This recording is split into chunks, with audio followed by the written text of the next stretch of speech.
ذہن میں ایک فلسفہ مارتے ہیں، یار اللہ نے جب دینے کا وعدہ کیا ہے تو اللہ تو دے گا روزی.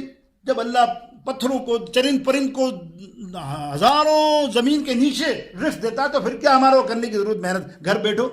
مولانا روم لائے اس روایت کو ایک مثال دیتے ہوئے، حالانکہ حضرت شفیق بلخی رحمۃ اللہ تعالیٰ علیہ نے یہی کیا تھا. وہ کہا اپنے رزق کے لیے، اپنے روزگار کے لیے دوسرے شہر گئے کہ میں روزی کماؤں گا، دوسرے شہر جاؤں گا. راستے کے اندر جو ملاقات ہوئی وہ واقعہ میں امام رومی کی طرف سے کنورٹ کرتا ہوں. مولانا روم فرماتے ہیں کہ ایک شخص جب گیا کمانے کے لیے روزی، تو اس نے دیکھا کہ میں روزی کمانے جا رہا ہوں، تو اس نے دیکھا کہ ایک شیر شکار مار کر آیا، کھایا پیا، اور شیر کا کام یہ نا کھایا پیا چھوڑ دیا، تو وہاں لومڑیاں تھیں، اس نے وہ لومڑیوں کو شیر نے ڈال دیا اور چلا گیا. اب یہ سوچ رہا یار میں خامخواہ روزی کمانے جا رہا ہوں، اللہ نے دیکھ لومڑیوں کو بھی دیا. اور شفیق بلخی نے لنگڑی ٹانگ ٹوٹی ہوئی چڑیا کو دیکھا جو پڑی ہوئی تھی، اب کہاں سے کھانا کھا، تڑپ رہی تھی کہ اتنے میں ایک دوسرا چڑا اور چڑی آئی، اپنے منہ سے دانا لا لا کر اس کو کھلاتی رہی. تو شفیق بلخی رحمۃ اللہ تعالیٰ اللہ کے ولی آپ نہیں فرمایا یار جب اللہ دیکھو کھلاتا ہے لنگڑے لولوں کو بھی ایسے، اب میں کہاں جا رہا ہوں دوسرے شہر رزق کمانے، میں گھر ہی بیٹھوں گا. واپس آئے تو حضرت ابراہیم بن آدم رضی اللہ تعالیٰ عنہ کو معلوم ہوا، تو فرمایا اے شفیق، کیا تو لنگڑی چڑیا کی طرح کھانا چاہتا ہے؟ اللہ کیا لنگڑی چڑیا کی طرح کھانا رزق کمانا چاہتا ہے؟ ارے رزق کمانا تو شیر کی طرح رزق کما کہ تو خود بھی کھا، اپنی اہل کو بھی کھلا اور مخلوق کو بھی کھلا.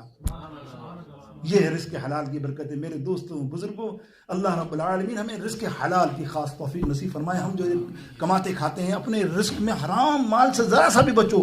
بہت چیزیں ہیں حرام مال کی. جس دفتر میں کام کرتے ہو اس دفتر کا مال، اگر تم نے ایک چھوٹا سا پین بھی جیب میں رکھ لیا، ایک پیپر بھی رکھ لیا بغیر پوچھے، وہ بھی تمہارے رزق میں حرام ہو گیا. یاد رکھنا ہی بہت سارے معاملات ہیں. فتاوی رضویہ یا فتاوی عالمگیریہ پڑھو، اس کے اندر صفحے کے صفحے کیا کیا چیزیں خدا نخواستہ ہماری زندگی میں ہوتی ہیں. ہم تو پرواہ نہیں کرتے نا، کسی کا بھی اٹھا لیا یار تن کا تو اٹھایا. میں ایک مثال دیا کرتا تھا، پتہ نہیں 2 سال پہلے میں نے بیان کیا تو بندے کو بڑی اچھی لگی. اس دن کے بعد سے وہ آج تک اس نے یہ کام نہیں کیا. مجھے کہتا ہے شاہ صاحب آپ کی یہ بات تو ایسی لگی کہ میں بہت بیکار آدمی تھا. بیکار کہتا ہے وہ کیوں؟ بولے جس اسٹور میں جاؤں مال کھلا ہو، پوچھنے کی ضرورت ہی کیا ہے بھائی، پڑا ہوا ہے نا.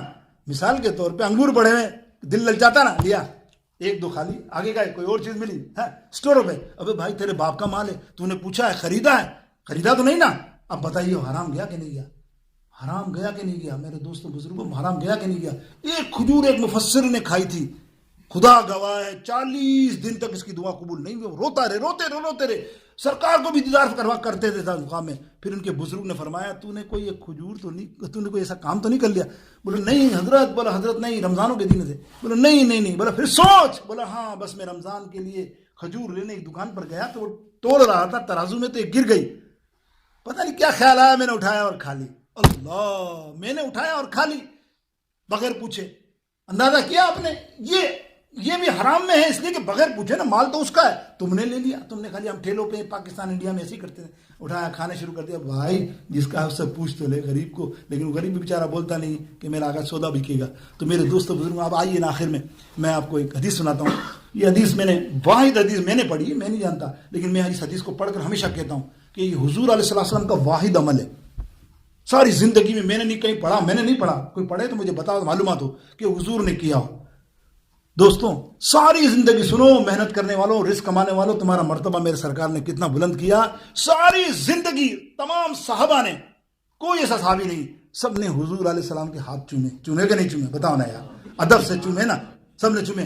کسی نے دیکھا کہ سرکار نے کسی کے ہاتھ چومے؟ مجھے کوئی کسی حدیث بتاؤ نا، کوئی ہے؟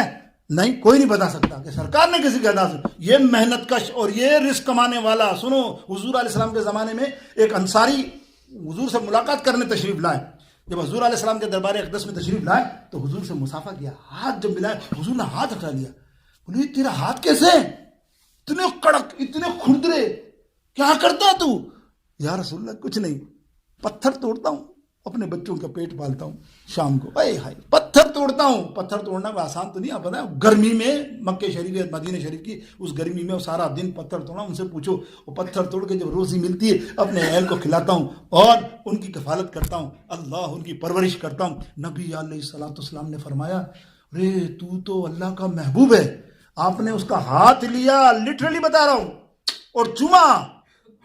بولا تیرا مرتبہ میں بیان نہیں کر سکتا. سرکار فرما رہے ہیں کہ جو اپنے رزق حلال کے لیے، اپنی اولاد کو کھلانے والے کے لیے، اہل کے لیے رزق حلال کماتا ہے اور کھلاتا ہے، اس کا مرتبہ اللہ اور رسول کی بارگاہ اقدس میں کس قدر بلند ہے. میرے دوستو بزرگوں، اللہ تعالیٰ مجھے آپ کو رزق حلال کی خاص توفیق نصیب فرمائے. اپنے کاموں میں، اپنے عملوں میں غور کرو، غور کرو، غور کرو. میں نے شروع میں بھی مثال دی کہ ایک دانہ بھی اگر تمہارے رزق میں حرام کا شامل ہو گیا میرے دوستو، تو پھر کیا ہوتا ہے تمہارا 40 دن تک عبادتیں قبول نہیں ہوتی.